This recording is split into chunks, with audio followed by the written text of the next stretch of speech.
Welcome to IlliniGuys Halftime Live. This is Mike Kegley with Zeno Joe and Kedrick Prince. We are talking Illini football. I tell you, we found out, I guess, at least through one half, which team has the lesser of the two defenses. Ked, your initial thoughts coming out of that or coming into halftime here?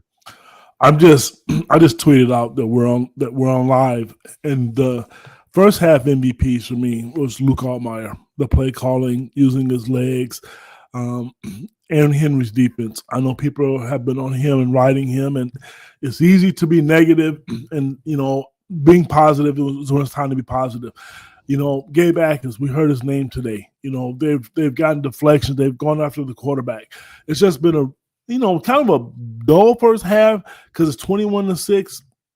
It hasn't been really, really exciting. But for me, coming into this game, one, you want to win, and two, I really want to see what they were going to do defensively. And they did a really, really good job of confusing Rutgers, what they were doing, hiding, schemes. And so that part's been impressive to me. And the fact that and Barry Lunny Jr. is one of the best offensive coordinators in the country. I know it's going to be tough. I hope they can hold on to him next year. He is one of the best play callers in all of college football, in my opinion. Zeno?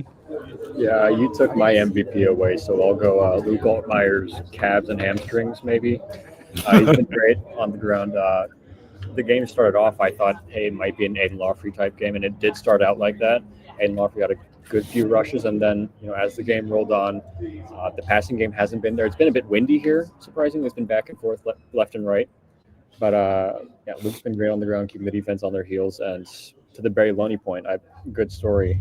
I ran into Carson Boyd's dad pregame, Ked, and he's a bit worried about Barry Loney leaving. But yeah, they were two really good scoring plays to end the half. There was the guard shifts for the second touchdown, and just motioning everybody on the field, all 22 guys, to one side of the field to open up the left side for Hank Beatty on the second play. It's been great. I think, if you're an Illinois fan, if you're a pessimistic Illinois fan, which I know a lot of, you'd think, hey, we should have 35 points, we should have 28 points. But with the way that the game is flowing, with the way that the passing offense hasn't been productive really for both sides, not much to be upset with. No. Yeah, let's go through real quick. Total yards, Illinois has an advantage, 267 to 134. Passing yards, they have an advantage, 135 to 112. 132 to 22 in rushing yards. That is a huge, huge thing. Lightly penalized, 1 for 10 for Illinois, 2 for 15 for our friends over at Rutgers. Illinois, 15 first downs to 9. And third downs, Illinois is 4 for 5, and Rutgers is 3 for 9. So that is a considerably better job by the Illini getting off the field. Now, both teams are perfect on fourth down. Illinois 1 for 1 and 2 for 2 for Rutgers. Illinois has basically had the ball for 36 plays, 39 for Rutgers. And you're looking at a 7.4 yards per play for Illinois, 3.4 for Rutgers. The average yards completion within a yard there, 10.4 to Illinois, 9.3. Average yards per rush is 9.4 to 1.6, thanks to Luke Altmaier's hamstrings and calves. And you have, basically in the red zone, Illinois was 3 for 3 and 1 for 1 for Rutgers. Time of possession, 16:03 for Rutgers, 13:57 for Illinois. One turnover. Luke Altmaier got his 4th interception of the year. I'll have to note that 3 of them were deflections, but nonetheless, the 4th interception of the year, no fumbles. Each quarterback has been sacked once for 7 yards. So you're looking at a game that Altmaier has 135 yards passing, and he's basically completing almost 60% of his passes. He's contributed another 86 yards of rushing on 6 attempts, and those were killers. I had to think of last week with Williams on that 3rd and 18 when Altmaier did his 3rd and 17 magic. So impressive first half. Ked, about the only thing I guess I'd like to see a little more of is I'd like to see Illinois' rushing attack be keyed by Lowry and Fagan a little bit more in the second half, so that Brett can do his victory formation and feel good about it. I would like to see them run the ball more too, especially Caden Fagan. I think he's too good of a prospect, too good of a football player to only have one. But I mean, look at the statistics. I know you just gave him for his rushing yards, 1 attempt for 7 yards. I think he's too good of a player, and also you don't want Luke running the ball like this the entire time. I don't know. I know Rutgers will talk about Luke at halftime. Whether they can stop him at all or not remains to be seen. But if you run, and I think we have to give credit to Rutgers secondary. The reason Luke is running is because there's nobody open. So they're obviously doing a really, really good job of closing out on our receivers. So then this is why one of the reasons, not because of Barry Lunny's, play calling because it looks fun, but he adjusts. He makes, if you take something away from him, he'll go to something else. And he's doing it on the fly, which is why I'm so impressed with him. So yes, them running the football would be great. I would love to see Illinois have a running back to get 75, 80, 90 yards a game again. I don't know if that's going to happen. Do they have the players to do it? They sure do. But that goes back to what Barry does. If he takes what they give, and again, Mr. Zeno, you're right. The Illinois fans, I don't know what's going to happen this offseason. I listened to a radio show this week, and I don't know if this guy he made a mistake. He made a comment about Illinois' red zone offense being one of the worst in the country. I've never looked it up, but then I saw the statistic. It's one of the best ones in the Big Ten. They score. Once they get in the red zone, if they don't turn it over by fumbling like they did against USC and a couple other teams, they're going to score. Mike, on our comments, I'm glad to see people talk about the defense looking better because they do. I knew they were going to be aggressive. I said that at the pregame show. It's nice to see them let those players play to their athleticism and their talent. Yeah, I think that stat might have been touchdown conversion in the red zone. I'm not entirely sure because they do sure get a lot of field goals at least. But yeah, I mean, it's been a good game. The defense has been performing. I know in the beginning, Kaliak Manis, right? He went after Jaheim Clark quite a bit and went after Torrey Cox quite a bit, but they both have seemed to have recovered. Both are, if the opposing quarterback's throwing 12 and 25, you're doing something right. And yeah, I mean, and again, it's windy. You're not going to have a 400-yard, 4-touchdown performance in this kind of weather. It's chilly. It's cold. I wore my thicker quarter zip today. It's that kind of day. It's November football. And I think to Ked's point, to win in November, to win in these kind of conditions, you need those performances from Aiden Lawfrey, Caden Fagan on the ground, in the trenches, really. And mixing it up, I think I'd like to see them incorporate Cole Rusk, incorporate Tanner Arkin a bit more. We saw a bit of Tanner Arkin back-to-back in the first quarter, which I thought was really productive. But that's a great way to set up the deep passing game. Tanner Arkin, Cole Rusk, those easy passes. And just a matter of, can Luke find them? Can Luke make the reads? And yeah, I mean, the rest is history, right?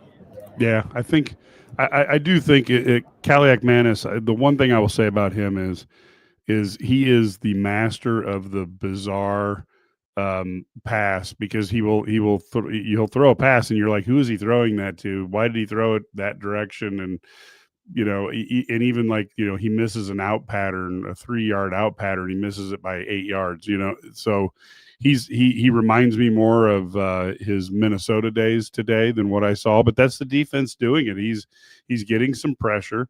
He's not able to step into the throw sometimes, and that's exactly what they need. I think that was nice to see that. And I obviously thought there would be some better. I thought Anton Raymond was going to be used a little more in the running game, and he has not done so well. I think. How many has Altmaier had tipped? 2 or is it 3? He's had a couple. 3, I want to say. Yeah, I was going to say that's not a stat that is typically looked at. overall, this Illinois team, they've got a lot to play for. You've got an opportunity here. They can get 9 wins, back-to-back seasons, a 9 and a 10, and then that gives them an opportunity to get a bowl game. But that would be a back-to-back 9-win regular season, which I'm not certain has ever been done at Illinois. So there's plenty of motivation for these players to go ahead and play hard. Ked, for the second half, what are you wanting to see? Is this Illini team is looking to seal this thing? And I'll tell you what, I want to see it be 28-6 after the first drive. Beyond that, I'm flexible. Well, one thing I was going to say is what they get the ball coming out of the second half. I don't want to see 3 and out. I want to see them march the ball down the field, at least to get a field goal. And Zeno stole my thunder. I want to see them use the tight end more. That tight end is a lost weapon in college football. Very few teams utilize it a lot. You saw what it did in the first quarter for Illinois. They have 2 good tight ends in Rusk and Arkin. Throw the ball to them. They're big guys, and they're different. They're not the same. Arkin's a little bit bigger talent, a bit bigger specimen. And then you have Cole Rusk, who's a little bit more athletic and who has good hands. Utilize that. And you mentioned the running game. If you open up the whole playbook to everybody, I don't care how good of a defensive coordinator you are. That's tough, And so I even think, truthfully, if they would have used a tight end more last week against Washington, it probably would have helped. So that's what I really want to see in the second half. And I, truthfully, from a team standpoint, from a media standpoint, I hope they can hold Rutgers to under 14 points or less, just from a mental standpoint from the defense. They know they made mistakes in the past. Yes, people are saying in here that it's Rutgers. They're a good passing team. They're one of the best passing teams in the Big Ten. So I'm not going to take that away from the defense that they're making strides. But that's what I want to see in the second half. Yeah, I mean, what I want to see in the second half is, I guess, more big picture. I kind of touched on the tight ends earlier, but before we started the stream, I was talking to Mike. I want to see more 2024 Illinois, more game management. I think the one hiccup we maybe had was Brett not declining the delay game on that punt in the first quarter, right? And granted, Luke led the team for a 99-yard drive down the field for a touchdown, so it doesn't matter anyways at the end. But I think that the staff's game management has been great. They've called the right timeouts. They've called the right plays. Of course, Barry Loney's always going to be in his bag with the playbook, but more of that. I think last year you think about the big wins, the marquee wins that this team had. You think about Michigan, you think about Kansas. Those were all games that were super well managed, right? Think about the double dip going into halftime, the timeouts, the 2-minute drills, and then the maybe more forgettable games last year. You're thinking about Minnesota, where we didn't manage the game that well. This staff just has to manage the game well, has to keep its eye on the clock, has to do everything right, which is easier said than done. But more of that, more composure, right? As Mike said, it should be 28-6 at the end of this first drive. It should be, as Ked said, fewer than 14 points at the end of 4 quarters. I think managing the game well and taking care of what's in front of you should be what is expected. Yeah, a couple comments. Best mediocre team in college football. I gotta be honest with you. I've been a long time Illini fan, and if you're going to complain about a team that has opportunity to shoot to 9-3, I guess have at it. This Brett Bielema's changed this program, and he's doing it on a payroll between $5 and $9 million, not 35 that Signetti has or 40 that Ohio State and Oregon have. So again, if you really want a better than mediocre team, put your money where your mouth is and send a check. I'm sure that you want to send a mill their way. They'll find a way to get some players for you, so you don't have to say that anymore. Let's take a look. The other thing is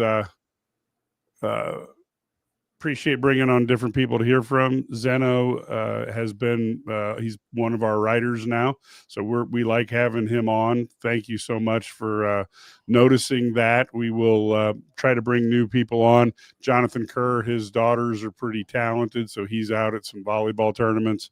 And Steve Sturm is actually live at the game, and it was just the gymnastics of being in the stands are really tough for a podcast there, but we certainly appreciate that, and we'll get those gentlemen back on as well.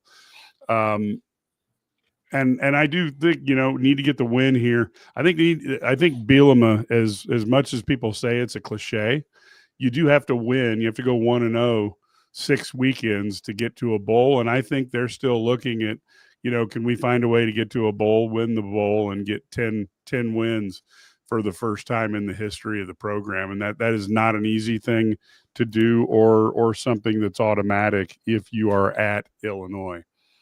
Mike, it hasn't happened.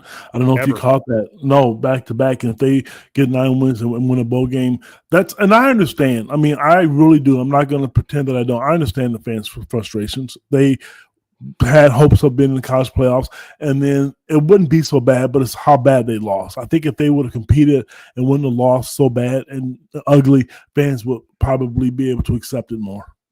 Yeah, and this is a dated one. But you can see the wins by decade, and it's funny because it's just, and obviously the 20s I've not updated here, but it's hard to do back-to-back 10-win seasons when the best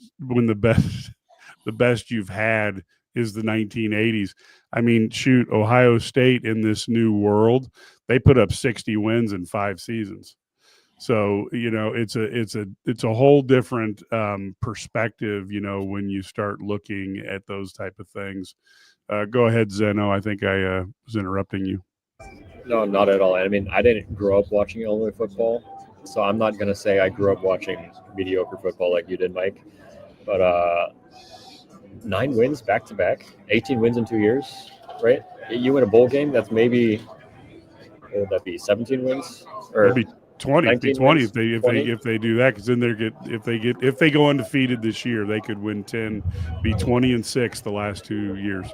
Right, and that just doesn't happen in places like Illinois. It's going to happen in places like Bloomington, right? And maybe that's a little too soon to mention, but honestly, if you can do this, if you're Illinois and you can do that with this group of guys, this veteran group of guys, I don't see any reason why you should be upset.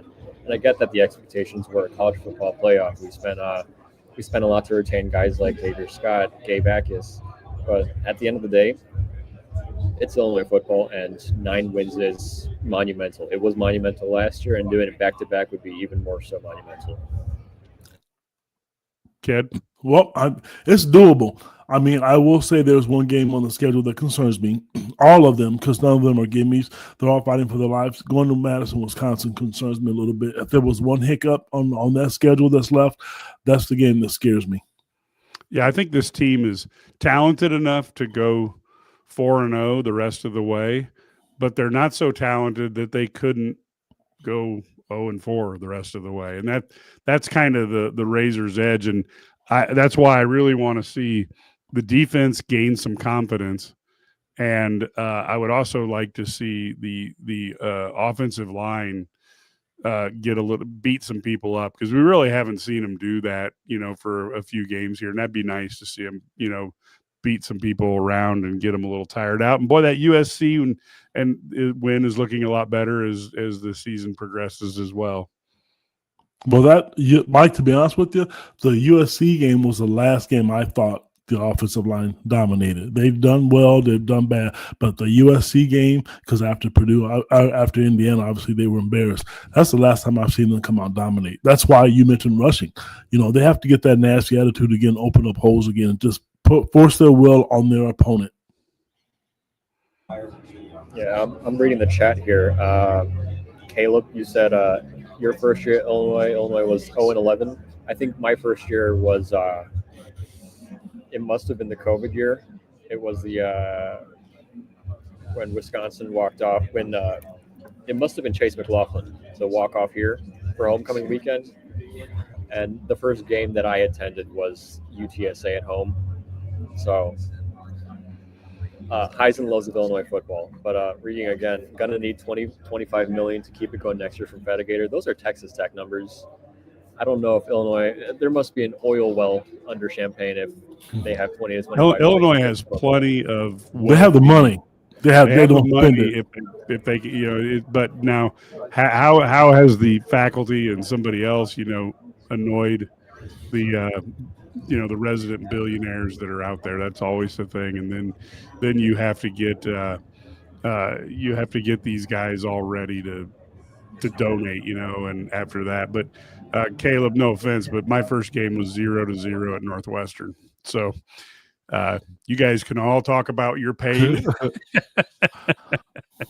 But hey, folks, we will be back at the end of the game. So make sure you tune in. We'll be on the various Twitter pages, and we'll also be on the STL Sports Central YouTube page live right after the game.